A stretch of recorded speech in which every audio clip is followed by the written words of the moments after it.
am I? Who is Traci? Right? I'm discovering her every single day. I mean, to the moment, like I'm somebody different now than I was a moment ago. That's absolutely true. And particularly in like coming live and talking or recorded and whenever this is heard, just this being the first time has made this the most like anxiety filled day that I've had in a really long time. So that's why I'm still evolving. And Traci is just a dynamic person, a dynamic being.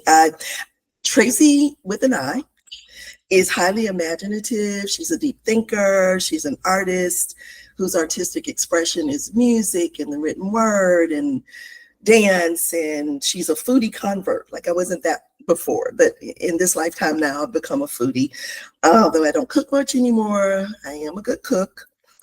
I'm a homebody, but I want to travel more. And so I think, that's who I am. That's who I think I am. But I think the more interesting thing or the way to get to know me is what other people think about me. So I asked a friend of mine, like, what do you think of me? Who do you think I am? And they found this most amazing like little clip with this woman who's walking around in the forest in nature, and she's got her hair down, her hair's natural, she's carrying a basket, and I think she's got like lavender in it or something.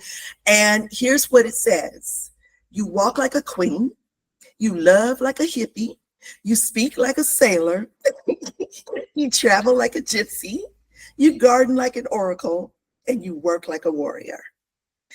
And I was like, oh yeah, that's me. So sometimes other people really see you and they help you see yourself better. So for me, that's kind of like bohemian chic. I'm just like, you can put me in pearls and you go down to my feet and I'm likely going to have like, some multicolored boots, which I do own some multicolored boots. That's who I am in this moment. That's not who I always was. I was the imaginative Traci, but I was very reserved, very careful, very measured, very curated. And that other Traci that I just described, bohemian chic Traci, is who I'm rediscovering, I'm remembering. She's who I'm finally believing is the true Traci with an I. It's like that's my identity. And that kind of leads into being resilient. For me, this journey of finding Traci has been one of my biggest campaigns and acts of resilience. And why is because to me, resilience is an act of resistance. And so I don't mean just being stubborn and saying, no, you said I could have this, and just holding fast to what you said. You told me I could have 4 and I want 4. Not that, but resistance in really doing the hard work to find and shutting out the noise and shutting out all of the doubt and shutting out all of these things that are actually going to be there to allow you to become. So for me, the act of really finding, remembering, rebirthing, if you will, this Traci that I was born to be has been an act of resistance. It's been whenever these little things come in my memory to say, but no, you're a good girl. No, you don't say things like that. And then I go, hell yeah, I do. Yes, I do. So it's being that, taking that journey and trusting that. And that's the resistance, to keep pushing forward until you can stand in what I believe. And when you're able to stand in what you believe, then you're able to be resilient. Because then you're able to stand in the spaces.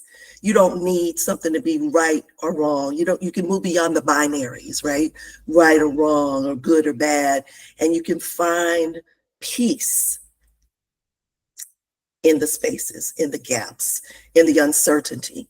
And that's where resilience lives. It's in the spaces. I think people often think that they're resilient when they can just say, oh, I know, I have always heard this, it works this way, it is this way, and I'm going to keep doing it that way. And they feel like the more they dig in deeper and just hold to what they've always known, they'll survive. And that's resilience. I actually think that's fear.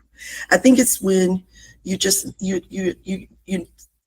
want to hold on to what you've been told, but you haven't really lived it enough to know it for yourself. So, yeah, I think that's what resilience is.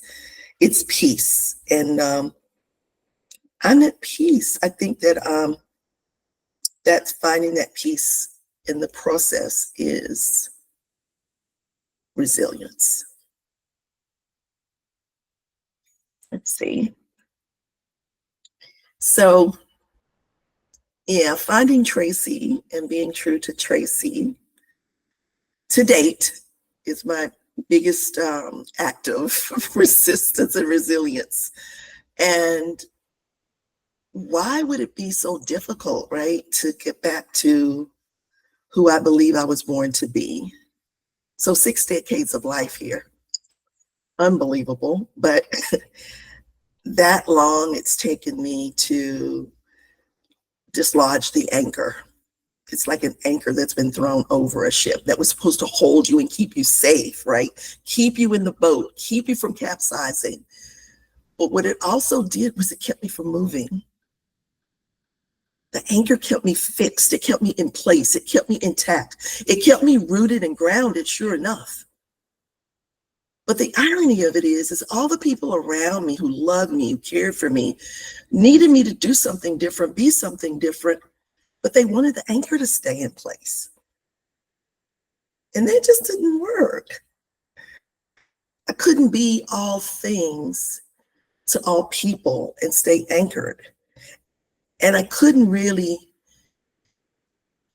dislodge the anchor unless I was willing to trust myself. It's a work still in process, but I just started it. My gosh, I waited this long to start it. And I think that for me is the biggest part of this journey of why resilience is still fair game for everybody. It's still possible. It's still out there. It's still available. And it very much wants to be embraced. I think for me, when I think about dislodging that anchor, so just keep going with that metaphor, I'm kind of hesitant to claim, or I had been hesitant to claim my life journey is traumatic. So I was raised in a culture in the deep, deep South where, God never made a mouth that he couldn't feed. And, you think you got it bad, somebody next door's got it 3 times worse. And who wants to claim trauma and claim pain when next door real suffering's happening? So the anchor stays in. So you stay in the boat, you don't do anything. The only thing that starts to happen is you start getting chafed, kind of. You start just realizing that not moving is not only hampering everyone around you, you now are starting to sort of like clothes in a closet that haven't been felt the air. You're starting to dry rot. You're starting to mold. You're starting to be an entity that's fixed and anchored, and the water and the moisture and all of the elements are starting to decay you. So you're literally losing your life. This one life you had, this one opportunity on this mortal side to really live. So one of the first acts of resilience and resistance for me were to recognize that trauma is not necessarily a bad name. It's not, even if I don't call it that, and even if there was not the language for that when I was growing up, and now in this generation, everything has a label and everything has a name and everything has a modality and a platform. But basically, if you identified a problem, a challenge, you also had to find resolution.